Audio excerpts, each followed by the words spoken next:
Hello everyone, Steve here from Tech Toy Tinker and Retro Arena. I'm introducing today the release of Stable 2 for the Odroid N2 and N2 Plus.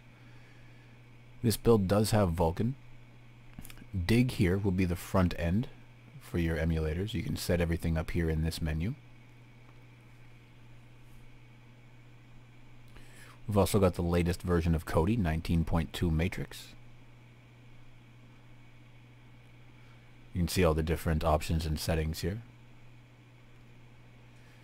We've got the latest N64 Muppin Plus FZ. We've got Google Play Store installed. Plex and PSP are also installed and updated to their latest versions.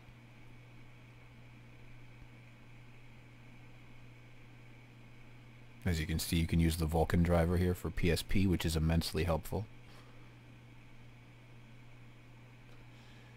You got Redream here for all your Dreamcast needs. There is Flycast in RetroArch as well for Naomi and Atmoswave. As you can see, I can use a mouse or controller. We got Moonlight and Parsec here for streaming for NVIDIA and non-NVIDIA GPUs. Yaba-san Shiro for Sega Saturn. We got Magisk installed, which also allows Viper for Android, which is an audio FX library, as well as numerous other modules. Here's Viper. As you can see, you can custom control the audio levels. It's really good for gaming too if you decide a game doesn't have quite enough bass through the speakers you happen to be using, or needs a little bit more treble or a little less treble, things like that. I don't recommend you play with these settings. I just recommend you change the levels that are already there. This is installed directly from RetroArch source as opposed to the Play Store. Do not update this from the Play Store. The reason why is because the Play Store is it's kind of a trimmed down version to fit inside of Google's guidelines. So by installing it from RetroArch directly, you get a bunch more options for cores, probably darn near double the amount. And if you go ahead and you update from the Play Store, you'll break the compatibility. A lot of the cores may not work. They won't be able to update anymore inside the RetroArch app. So it's just not something that you really want to do. I'll give you a quick look at a few of the other cores here that aren't installed just to give you an idea. I went ahead and installed the majority of the more popular ones, and I left some of the more obscure ones or duplicates. You don't need 3 emulators for Game Boy Advance or Game Boy or Nintendo or Super Nintendo or 5 versions of SNES 9X. This is YouTube Advanced. What this does is it allows you to play YouTube as a windowed application, so you can do other things and still have a little window while you're watching YouTube. It also has an ad blocker built in, so you don't have to watch all those pop-ups. And it would also have the ability to watch and sleep, if you could do that with this device. I'm not sure you can. I don't believe you can.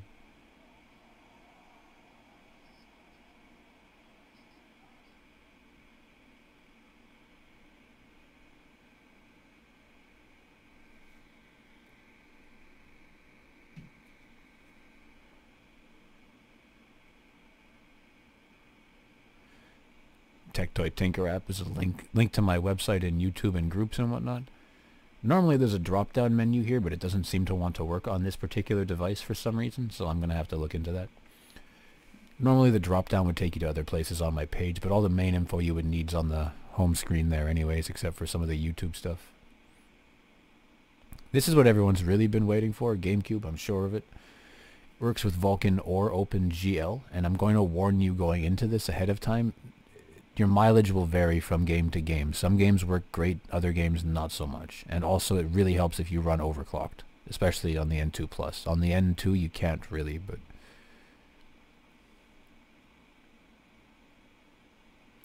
I'm just going to go for the hardest first and do, Smash Bros and Soul Calibur, so I can start off by breaking your hopes.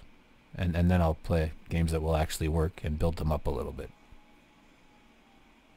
It's easier if we set the bar low for expectations first, and then go upwards from there.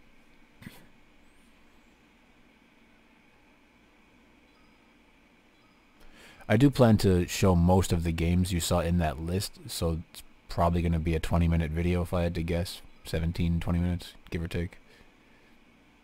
I know me, I would say 15, but that's not happening.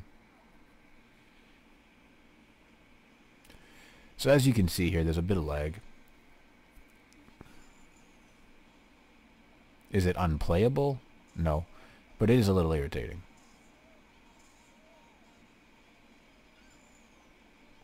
This is about as bad as it gets with most games, though. The ones that do have some lag, they'll still work, but you'll just have this irritating momentary hiccup here and there.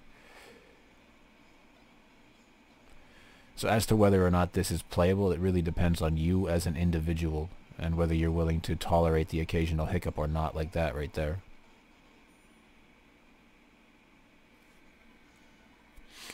I'd give it probably a 6 out of 10 because the pausing is irritating, but it's not so bad that the game is rendered unusable. We'll try OpenGL and see if that improves things. It really doesn't usually, but in my experience here, there have been 1 or 2 games that just have some graphical issues with Vulkan, and so you're forced to use OpenGL if you want to play the game. I believe Mario Kart Racing was one of them. That's not a characteristic that's shared across all devices, however. That's specific to this device. I haven't tried it on the C4 yet, but I will. There's a C4 video coming in the next day or two. I've just uploaded a new build for the C4 as well, for /TV. It's Android's birthday today, so I wanted to update some of the builds for that. OpenGL kind of seems like the same deal to me. As you can see, the FPS is usually in the 50s. When it dips down for a couple seconds and then comes back again. As long as it doesn't dip below 30, you don't seem to really notice any lag, though. It's when it dips below 30 that it seems to get bad. It's been my experience that even if a game runs and it's only running at 45, 50 FPS, it's still playable and hardly noticeable, unless you're actually watching the FPS counter. Especially because a lot of games were 30 FPS. So if you're a real GameCube player, you're kind of used to the 30 FPS anyway. I'm just going to stand here and be cheap, since he's not going to do anything.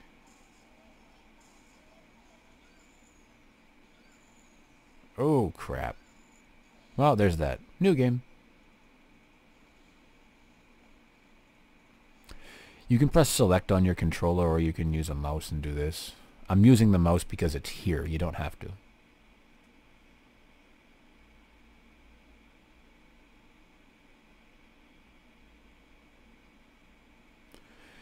As promised, we'll do Soul Calibur next because that's another, I'd say, medium difficulty game to emulate. I wouldn't say it's the hardest game on GameCube. Smash Brothers is probably harder, I would think, but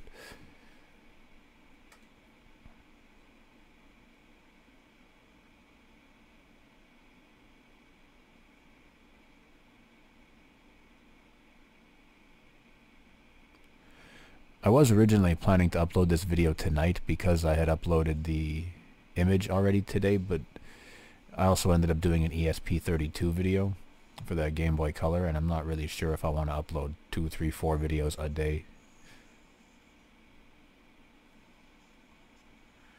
If you start that habit, it's hard to get out of.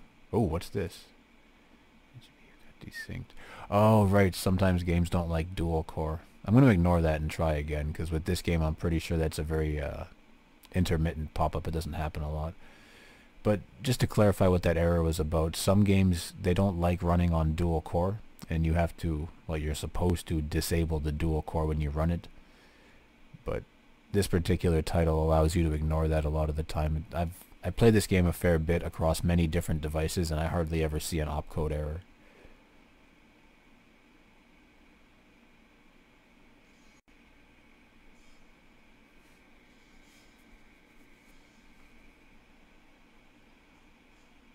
Gonna pick the randomest character.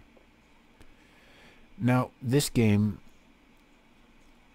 I believe it's gonna lag, but not in a way that's unplayable. See, if you're watching the FPS counter right now, it dips, but it's generally in the mid 40s. and when it does dip, it's usually still over 30. So you can see that the FPS is dipping, but it's not making the game really lock up or freeze or slow down too much.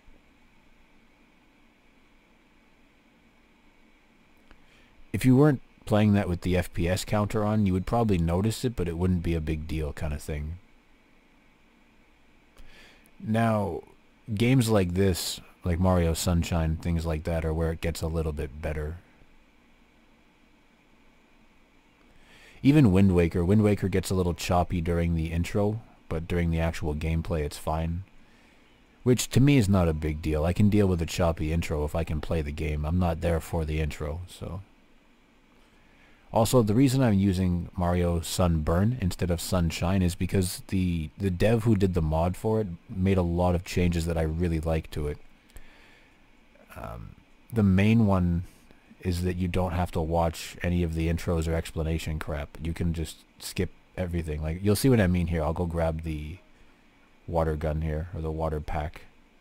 And here, watch, I can just skip the intro. I don't have to listen to any of the talking. I can just go right through it and continue on. That saves a lot of time, especially if you've played this game a few times and you already know what's happening and you don't want to sit there and waste your time with the cinematic stuff. I'll run around for a moment here, show you guys a little bit, so you can see that it doesn't even really have too many of those occasional pauses like I got with the other game. It does once in a while, but not really. I'd give this more of an 8 out of 10 for playability, maybe an 8.5 even. I've yet to experience any part of the game where it really slows down too much for more than a second or two to catch up with itself. Wind Waker, you'll see what I mean here. I don't have a game saved, so I'm not going to go through the whole thing because it's like a 4-minute intro. But you'll see what I mean. It'll get a little bit choppy during the main menu sequences, and then once the actual game and the full motion video starts, it levels out.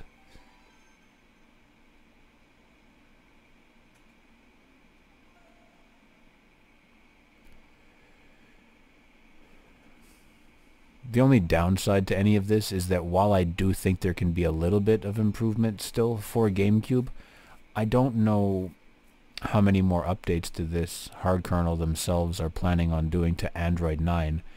And I also haven't heard, or not that I haven't heard, but I haven't really dug around to see if they have plans of doing an Android 10. I know there's some community images floating around, but I haven't really looked into them too much.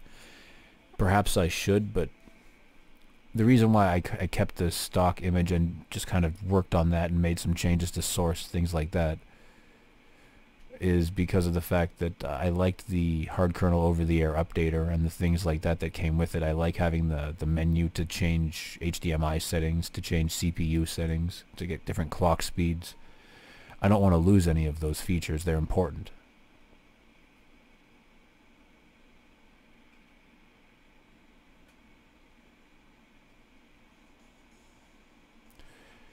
Here, I'll show you what I mean, because I'm pretty sure I left the Vulkan driver on, or API. So what should happen is the menu and everything should work fine, and then once I get into the game it'll get really dark and kind of blue looking. You'll see what I mean in a second here. It's a shame though, because this game does run much better with Vulkan than Opengl. Ah, here we go, see? Now you can either play like this and go crank the brightness up to compensate for this one game, which is kind of a pain, or you can use Opengl. The problem is Opengl introduces little pockets of lag where Vulkan doesn't really have them. And this is really the only game so far that I've noticed this happening in on this particular device. I'm not entirely sure why. I haven't tried a lot of different other versions of the game because I only own one copy of it. And so, like, getting a backup of my own GameCube game is one thing, but I'm not really willing to just go and download like a European copy or something to try it. I only have the North American copies. That's the only one that I can try, really. It's not a secret that I don't really do a whole lot of ROM stuff per se when I can really avoid it. I don't like to do it, and so for the most part I have most of the games that you see in my videos. This way I'm technically emulating something that I actually own anyway.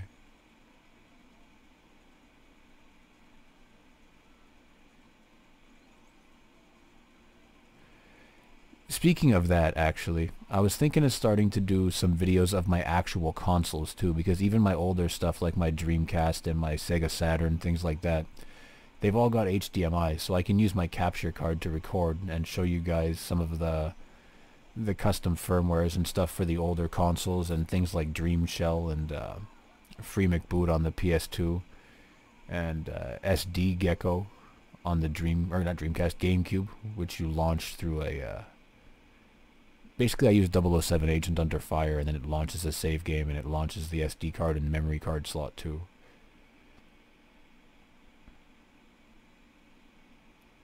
As you can see with Mario Kart there, it was still okay, but it wasn't great using Opengl. Vulkan would have been better. This game is it's playable. I don't remember how long the intro is though.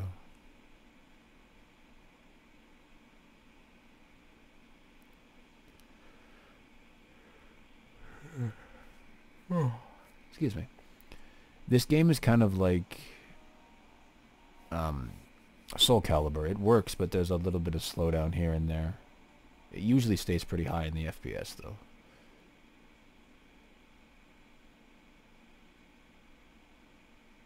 Except for the intro video. That's not so great. You're lucky if this hits 30 FPS. Though I'm not convinced the video was ever 60 FPS in the first place. I'm pretty sure it is 30 FPS and we're getting 22, 23 of 30. You notice it more in the audio than anything else really. The video looks pretty much okay.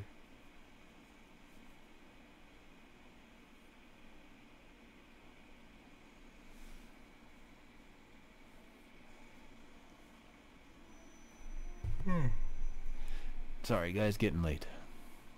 I just wanted to get these videos recorded before bed.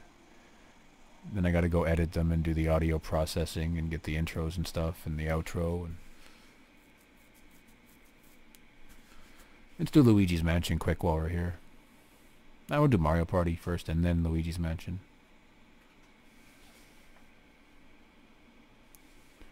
Games like Mario Party though, they work. Like, that's a really easy game to run as opposed to a lot of the stuff we've played earlier tonight. So, games like Mario Party you won't have really any issue with. None of the Mario Parties that I've tried so far have any serious issue at all. Which is definitely a bonus, because most people that play GameCube, they honestly do want to play Mario Sunshine and Mario Party and Zelda more than anything else that I hear. There's certain games that are just favorites.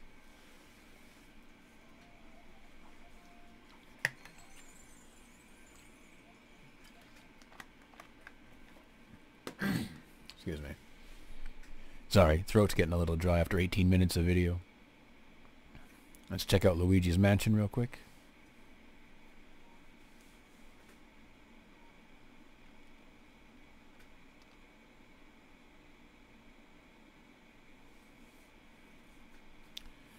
Now, after you get over the momentary hiccup when you enter the game, Luigi's Mansion seemed pretty good to me too. There's a momentary pause here and there, but it's not really bad. I'll show you what I mean here. I'll walk around and do some stuff.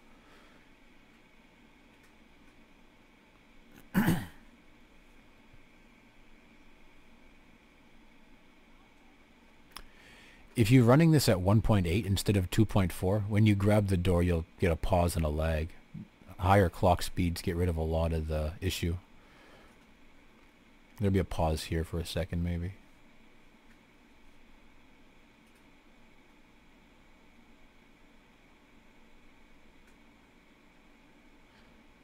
Oh, there we go. Just a split second. See what I mean? It wasn't a big deal. It was just kind of a second and then gone.